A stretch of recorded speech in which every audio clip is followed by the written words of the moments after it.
என் செல்ல பிள்ளை இப்பதான் இன்ஸ்டா ஓபன் பண்ணிருக்கு. இதை நான் எப்படி தான் பாதுகாக்க போறேனோ. Sophie hi. ஏய் என்ன ஃபோன் இது? வாங்கிட்டே புது ஃபோனு? ஆமா புது ஃபோனு காலைல தான் வாங்கினேன். Congratulations dear. ட்ரீட் கொடுத்துரு. வெச்சிடா போச்சு. அப்புறம் இன்ஸ்டா ஏத்திட்டேன். காலையில உனக்கு ரிக்வெஸ்ட் கொடுத்துறேன். வந்துச்சா? இன்ஸ்டா ஏத்திருக்கேன்.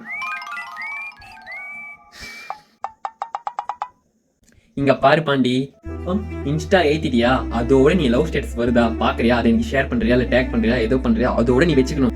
அவ்வளவுதானே பண்ண முடியும்.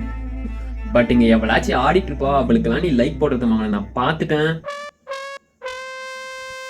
சோஃபி டெய்லி செக் பண்ணுவியா?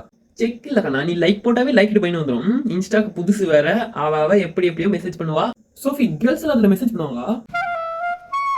நீ என்னையாத்துக்கு நல்லவனா இருக்க, நல்லவனை தான் நம்பவே கூடாது. சோஃபி நான் என்ன சோஃபி பண்ண போறேன்? அப்புறம் இன்ஸ்டா வந்தாலே அக்கா அக்கா அக்கா அக்கா எல்லாம் கக்காவா இருப்பாங்க. எது கக்காவா? அங்க போயிட்டு நீ சோக்கா பேச்ச போட்டு இருக்க கூடாது சரியா? சீச்சி இல்ல இல்ல. அப்புறம் லைக் பண்ண போற இந்த விரல் இருக்காதிடியே. Cool down Sophie cool down. அப்புறம் சும்மா எல்லாருக்கும் ஃபாலோ ரிக்வெஸ்ட் கொடுத்துட்டு இருக்க கூடாது.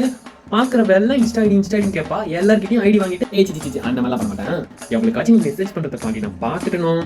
பாத்துட்டியோ? நீ எங்க இருக்கியோ அங்கேயே தேடி வந்து எட்டி ஒதிப்பா. அங்கேயே வா. லொகேஷனை சொன்னேன். ஓ லொகேஷன்